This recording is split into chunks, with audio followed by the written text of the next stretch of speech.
An innocent man is seated in the driver's seat of this black vehicle. He also happens to be an off-duty Chicago police officer. It's April 20th, 2018 on Chicago's South Side. It's just outside of a barber shop. Two carjackers are about to threaten his life with the pistola. Now, this could be you or this could be me, and I don't want it to be you.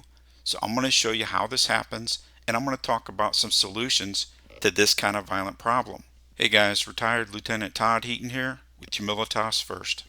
Do you notice anything odd regarding these two men other than the fact that they have their hoodies up and the hands in the pockets?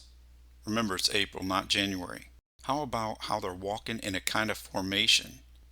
Like they're in hunt mode.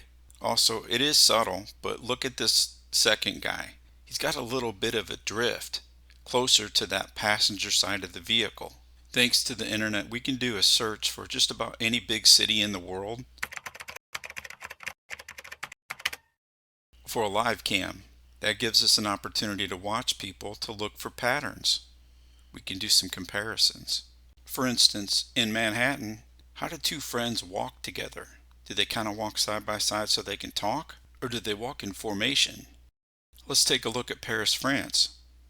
Well, maybe this is just a Western thing. Let's go east.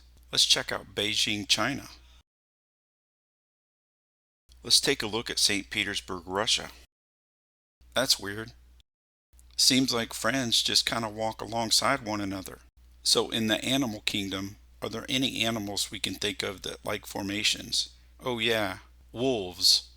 Now this formation, it's not a guarantee, but it's a red flag for sure. At Humilitas First, this bad guy tactic or technique, it's called a disinterested near pass, and it's very common today. The idea is the bad guy, he doesn't look at you. He's not interested in you. It's as if you don't even exist, at least until he gets deep into your flank, into a blind spot. In this case, until he gets to an apex point. What's an apex point? It's the point about 90 degrees off one of your flanks. As a side note, watch his head begin to turn towards the car. Anyway, it's the place, deep in the flank, where the person can pivot 90 degrees, simultaneously draw, and begin dominating you. Now, in some cases, this act, it only takes about a quarter of a second to a third of a second. Here, he has to take an extra step, so it's 0.92. It's still less than 1 second. And you can see in less than 1 second, he has the door ajar. The door is already open. Watch his left hand. He's gonna go for the pistola. It's my belief these guys had this planned out, and this is not their first time. As you're gonna see shortly, this guy is actually right-handed. He's not a southpaw, but he's carrying the firearm in his left hoodie pocket. Why? Well, if you know that there's probably going to be some people sitting in their cars, sitting in the driver's seats in front of these businesses, because it's what? It's before 8 o'clock in the morning. So my guess is some of those businesses don't even open till 8. They know that. Well, he's going to use this body as a kind of a screen, an obstruction, a visual obstruction, at least partially, if not fully, concealing the draw from the driver. Note that it takes the off-duty officer almost 5 seconds just to get the door open. I'm hoping that part of that wasn't him getting the seatbelt off, but it wouldn't surprise me. He rolls out of the car counterclockwise. He starts expanding distance, simultaneously going for his own gun. Once he gets on the gun, he seems to have several malfunction problems that he has to clear. My best guess is he's shooting where he thinks these two are located inside the vehicle. Those deep, dark tinted windows are not helping at this point. Check out the bad guy who still doesn't have his firearm in his dominant hand. But now that he's receiving some incoming rounds, he's about to remedy that right here. How accurate do you think our bad guy is shooting one-handed with all of this movement? Even two-handed with this hopping around? Well, the news story reported nobody was hurt in this shooting, and at the time of publishing, no arrests have been made. Once the officer started taking incoming fire, he took cover behind the white Jeep parked behind him. And these two guys, well, they decided it was time to get out of Dodge City. Okay, let's talk about some solutions, and then I'll share a personal story where somebody tried to use this tactic on me in Peoria, Illinois. So modern car manufacturers on new cars, they have it set up where it has the auto lock and unlock features. Most of us, myself included, don't bother to deactivate this feature. So if you know that when you put the car in park, the doors are going to unlock, how might we use this knowledge to stack advantages our direction?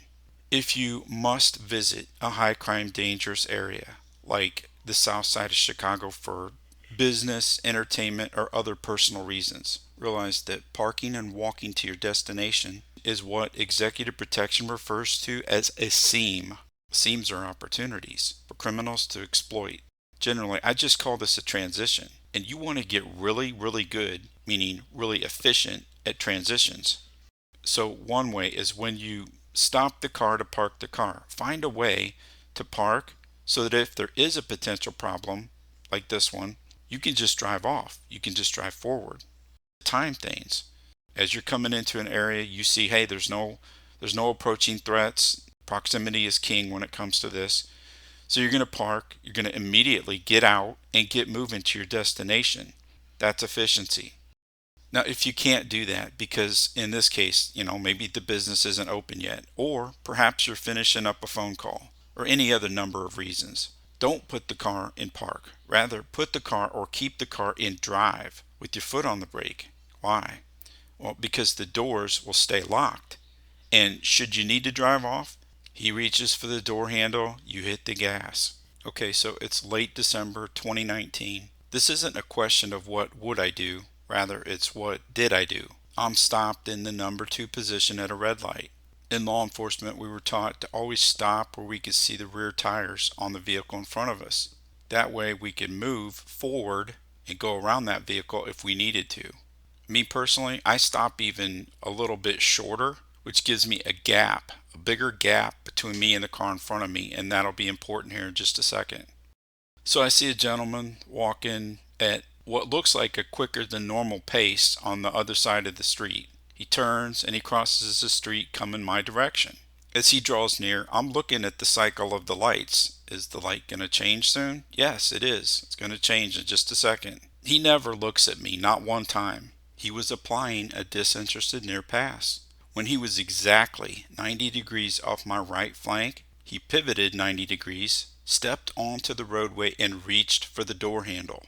Now I know this tactic, and it still surprised me because of its speed. What did I do?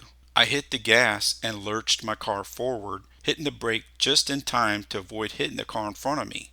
At which point, we basically all started moving forward because the light had changed. I checked my passenger side mirror, and just as quickly as he had pivoted out into the roadway, he pivoted facing away from me, stepping back onto the sidewalk, and he continued walking the direction he had been walking, as if none of that just happened.